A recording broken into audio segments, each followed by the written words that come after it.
o balanço que eu faço assim é que foi uma resposta, como vou dizer, uma resposta primária ao processo de globalização neoliberal que a gente estava vivendo. Não foi uma resposta mais avançada. Não tinha, a gente tinha acabado de sair do consenso de Washington, da queda do Muro de Berlim, estava todo mundo muito confuso, todo mundo muito desconfiado das formas de organização que fossem um pouco mais verticais, um pouco mais centralizadas. Então se criou um fetiche em torno de formas de organização absolutamente horizontais, que hoje em dia a gente sabe que não existe algo absolutamente horizontal, existem as hierarquias informais que são piores que as hierarquias formais. Se criou um fetiche também por formas de decisão que não eram nem um pouco práticas para movimentos que precisam estar numa disputa, que necessita de decisão rápida. Por exemplo, no centro de mídia independente, o consenso era sagrado, você não podia decidir nada por votação, tudo tinha que ser consenso. Então a gente tinha reuniões de 6 horas, né? E assim, as reuniões eram abertas, então uma pessoa que acabou de chegar na reunião tinha o mesmo peso que alguém que estava há 5 anos no movimento. Então esse tipo de purismo ideológico, de falta de praticidade, acabou contaminando também alguns movimentos que vieram depois. Né? Eu participei da fundação do movimento Passe Livre, ajudei inclusive a escrever a Carta de Princípios, e no movimento Passe Livre acabou absorvendo o que hoje em dia eu chamo desses vícios que a gente desenvolveu na época do movimento antiglobalização, de ter o consenso como uma regra absoluta e o horizontalismo também como uma regra absoluta. Não sei como é que eles estão hoje em dia, né? Ouço falar pouco do Passe Livre, mas naquela época que eu estava lá, a gente acabou importando esses vícios.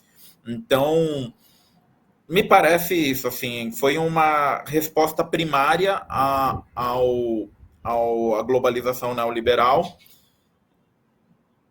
A gente se perdeu dentro dos nossos próprios princípios organizativos que a gente levou até as últimas consequências, e hoje em dia eu vejo, né? Para mim está muito mais claro aí, passa a idade, né? Esse, um estudo a mais assim, você começa a ver que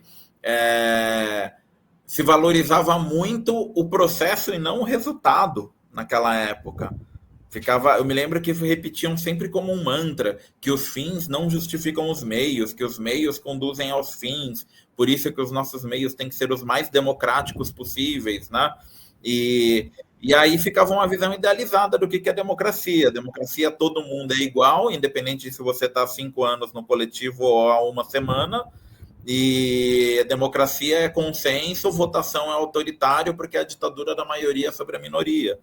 E isso daí é completamente não prático, né, para tomadas de decisões rápidas e para desenvolvimento de uma organização, de um projeto político a nível de país, a nível de continente, até de mundo. Não dá para conduzir as coisas desse jeito, né? Talvez pequenas comunidades, uma coisa mais restrita, assim, talvez até funcione mais ou menos legal desse jeito. Agora, se você está numa disputa com um sistema capitalista avançado, com forças de repressão e tudo, você não vai conseguir conduzir essa disputa desse jeito, né? Para mim, hoje em dia está muito claro. Então, eu acho que a gente teve esse momento de um certo idealismo que acabou fazendo com que aquele momento não fosse aproveitado no seu todo para dar um salto mesmo na luta da classe como um todo. A gente se prendeu a isso.